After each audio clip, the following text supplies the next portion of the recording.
Bonjour à toi chers spectateurs et bienvenue dans Voix de légende, l'émission qui donne la parole à ceux que l'on ne voit pas. On a déjà eu l'occasion dans cette émission d'évoquer des voix qui ont réussi un petit peu à percer à gauche ou à droite, que ce soit dans le monde du théâtre, que ce soit dans le monde du cinéma ou ailleurs.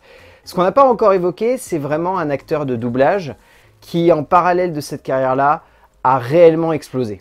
Mais genre vraiment s'est affirmé comme un grand acteur et en plus de ça a réussi à aller encore plus loin. Et c'est de ce genre de personnage dont on va parler aujourd'hui puisqu'on va parler de Lucien Jean-Baptiste.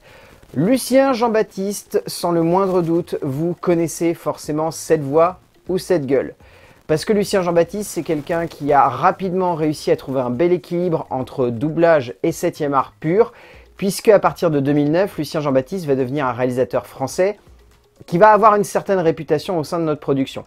Avant ça, Lucien Jean-Baptiste, donc, c'est également un acteur de doublage qui a pas mal fait pour les acteurs afro-américains, puisqu'il est notamment la voix française de Chris Rock, de Martin Lawrence, de Don Cheadle, de Terrence Howard ou également de Will Smith. Parce qu'il est bon de rappeler que oui, c'est lui qui double Will Smith dans « Je suis une légende ». Dans le genre, il y a clairement pire. Hein. Au-delà de ça, Chris Rock, immense acteur de comédie qui a bien cartonné. Lui, il est notamment connu pour l'avoir doublé dans L'Arme Fatale 4. Martin Lawrence, n'en parlons pas, c'est sa voix officielle.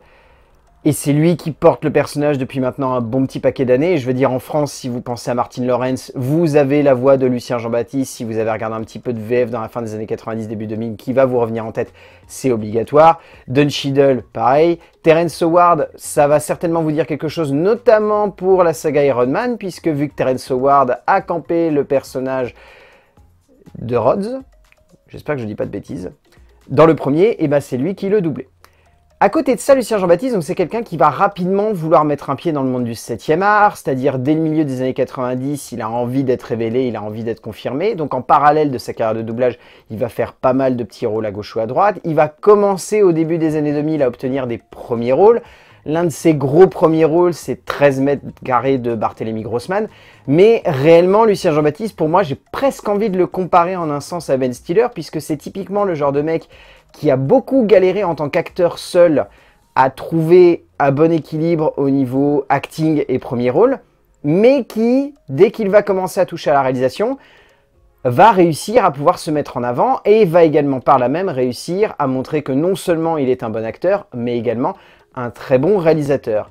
Et depuis, Lucien Jean-Baptiste, c'est le carton. Je veux dire, réellement, c'est quelqu'un qui arrive à bien équilibrer sa carrière à la fois de doublage, sa carrière également de réalisateur et sa carrière d'acteur. Et donc c'est pour ça que je pense foncièrement que vous avez déjà vu la tête de Lucien Jean-Baptiste quelque part, parce qu'aujourd'hui, c'est un acteur majeur de la scène francophone, à la fois de doublage, mais également en tant qu'acteur, mais également en tant que réalisateur. On est vraiment sur une success story totale, puisqu'il a eu des voix cultes. J'ai pas parlé de l'une de ses plus cultes pour la télévision, parce que je pense que vous la connaissez déjà, mais dans Scrubs, si je vous dis que Lucien Jean-Baptiste y a doublé un personnage, je pense que vous allez rapidement savoir qui c'est, et je pense que j'ai même pas besoin de vous le dire, tellement vous savez d'avance qui c'est. Et au-delà de ça, il a doublé tellement de personnages majeurs de soit la télévision, soit du monde du cinéma, que même si vous ne voyez pas qui c'est en tant qu'acteur ou en tant que réalisateur, vous avez forcément déjà entendu sa voix. Donc dans le genre, là, on est sur l'exemple parfait de l'acteur de doublage qui a réussi à complètement dépasser cette simple carrière-là pour aller encore plus loin et pour confirmer que les doubleurs peuvent être également de très grands acteurs, et comme c'est le cas avec Lucien Jean-Baptiste, de très grands réalisateurs. Donc, certes, Lucien Jean-Baptiste est une voix de légende, mais Lucien Jean-Baptiste est également un réalisateur et un acteur qui est en train de devenir culte. Ça, c'est indéniable. Je vous dis à la semaine prochaine pour parler d'un nouveau doubleur, mais également pour parler de son impact sur la pop culture.